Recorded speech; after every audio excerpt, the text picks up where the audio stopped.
The appointments are lined up. You waiting for somebody in there? Got an appointment. And it's not about what you want to hear, but what you need to hear. It's not personal. It's strictly business. It's time you and me had a private talk, Winger. Step into my office. It's Step Into My Office with Michael Lombardi. Mr. Lombardi, we'll see you now. All right, Michael, your 2:15 appointment is here. Step into Michael's office. Mac Jones, who was responsible for all 3 turnovers in the Patriots' huge loss to the Dallas Cowboys, including 2 of which that were ugly and returned for touchdowns. The 35-point loss marked not one of the worst, but the worst loss that Bill Belichick has had in his time as the head coach of the New England Patriots.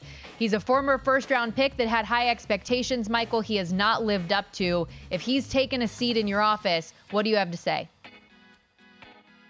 Well, I think, Mac, the number one thing we got to do is we got to stop beating ourselves. And that starts with you. You got to protect the football.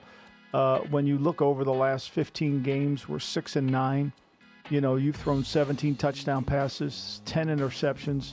You know, we've not been able to score more than 27 points in any of those games, win, lose, or draw. And we've got to figure out how to move the football, but also make really good game situation decisions. Last week on 3rd and 3, you decided to take a shot on a 9 route down the field when the route's an inside route. You know, and then you make a horrible throw when you do it. You got to it's not just playing smart, it's being smart. And it starts with just having some confidence and doing what the offense is going to do. Play point guard. Don't try to do more than you're capable of doing. And don't try to force the ball into areas, and just react to what you're seeing, because you've got enough starts. You've seen enough coverages. You've seen enough out there. It's time for you to use your skill set as an accurate thrower and as a decision maker. And if you're not going to do that, it's going to be hard for you to continue your career down the road. I mean, you are one of the 4 players in this draft that have struggled to play this position at quarterback. Some of it's been on the offensive line, but at the end of the day, you got to make throws that can help us win games. And you haven't been able to do that. And that's going to be starting this week. You got to do nothing but no pressure, just play relaxed, but play smart. You know, 4th and 1, we got to get the first down there. You know, you flick the ball out to the defense, to a little receiver, you got to make the flick. Like, these are just things that we have to do. We just can't let it slide. So for me, to gain confidence in yourself starts with one day. Starts with a great Wednesday practice. Have a great Wednesday practice, and let's do the things you do really well. Yeah, got to dial back in the mental side, especially after you think about how they brought in an established offensive coordinator in Bill O'Brien for him, kept Mac Jones involved in the way that they were going to reset up this playbook for him, yet through 3.5 games, he's getting benched, and it's not looking good. Another offense that's not looking good right now is that of the Pittsburgh Steelers. Matt Canada stepping into the office here as Pittsburgh was outgained by the Texans in the first half Sunday, 271-53, with the Steelers offense having just 35 passing yards. They had 4 first downs, were 2 of 6 on 3rd down, and facing a 16-0 hole, and that's just in the first half, Michael. What does Matt Canada need to hear moving forward if he wants to maintain his position in Pittsburgh? Well, Matt, I think what you need to figure out is we've played 4 games, and this is the quarter mark in the NFL season, which is really time to spend on what we need to fix, not what our opponent has coming towards us. And I would take as much time as possible in the next 48 hours to really try to put on the whiteboard things we do well, if there are things we do well, things we don't do well. There's a lot of those. And how do we get the ball, and how do we maximize what our skills are? And how do we highlight that? Now, we're not going to have Kenny Pickett for the next 3 weeks, so you know you've got Trubisky. You know you're going to have to manage Trubisky because he's prone to make mistakes. But he also gives you a little bit more athleticism at the position. But you're going to have to tailor down the book. You're going to have to kind of rely more on execution. And you're going to have to rely on being a little bit more elaborate with what we're doing. We just can't run, pass. We've got to be able to work the ball. We've won 2 games this year. Each time we've won a game, we've made a pass play over 70 yards. We've been fortunate. We've been really fortunate. We could easily be 0-4. So you're going to have to figure out what we can do and what we should just stop doing. And it starts with the run game. And it starts with us trying to have some balance to where we can control the line of scrimmage. And you got to figure that out in the next 48 hours. Yep, Mike Tomlin said he needs to see some changes after what they saw. All right, time is up, Matt Canada. Next in the appointment book, Joe Burrow stepping into Michael Lombardi's office. We talked about it a little bit earlier, Michael. Through 4 games, his numbers are actually statistically worse than that of Zach Wilson so far, obviously playing through a difficult calf injury that has made him look different. He was 20 of 30 for 165 passing yards on Sunday, his second game of the year, sub 200. The offense has not scored a touchdown in the first half of any of their games to this point.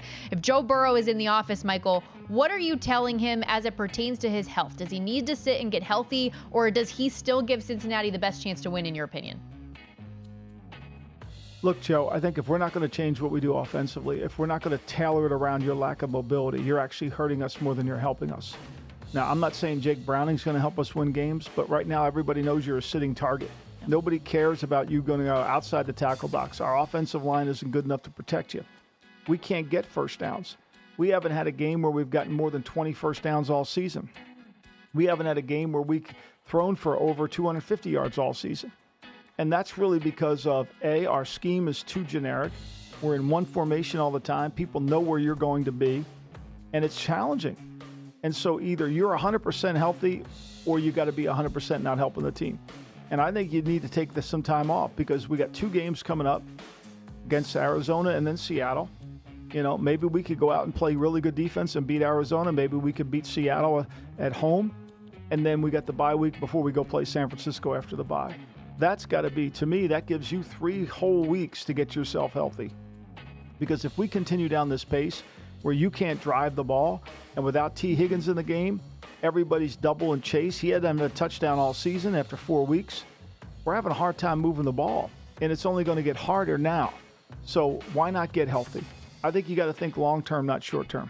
Yeah, it's like, Joe, I understand that you're a competitor and you want to be there for your team, but maybe the best way you can be there for your team is by sitting out for a little bit and getting as close to 100% as you possibly can. How about Bryce Young, rookie quarterback for the Carolina Panthers? It's been an ugly start, and I know it's not all on him, Michael. There have been a lot of things that have been issues for the Carolina Panthers here so far, but the 0-4 start for Carolina is the same amount of games lost that Bryce Young had as a starter at Alabama. He is not used to this.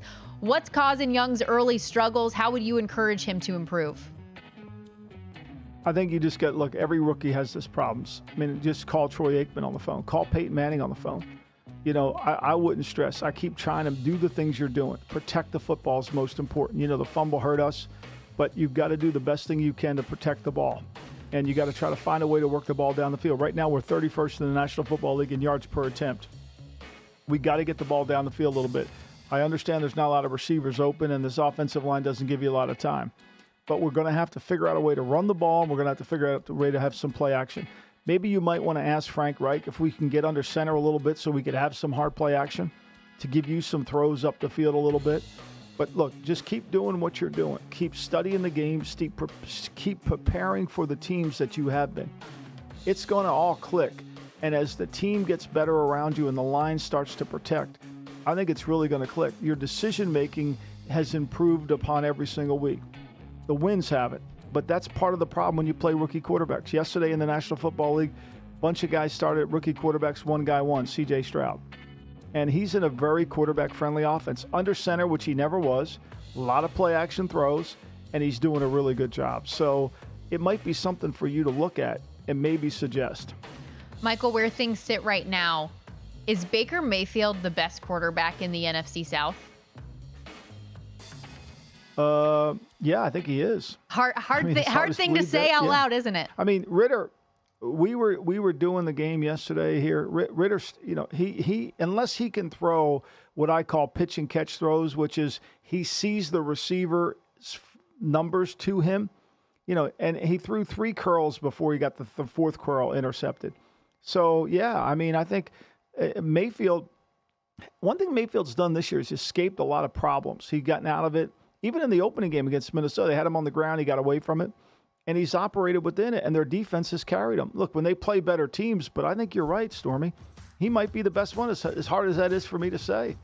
It felt like it was fitting that Desmond Ridder was playing in the Toy Story themed game, because I felt like every time he had the ball in his hands, he just like laid down and played dead, like as if Andy was coming into the room and all the dolls had to lay down. That's just the visual that I had personally. Go to VSiN.com/subscribe to become a VSiN Pro subscriber today.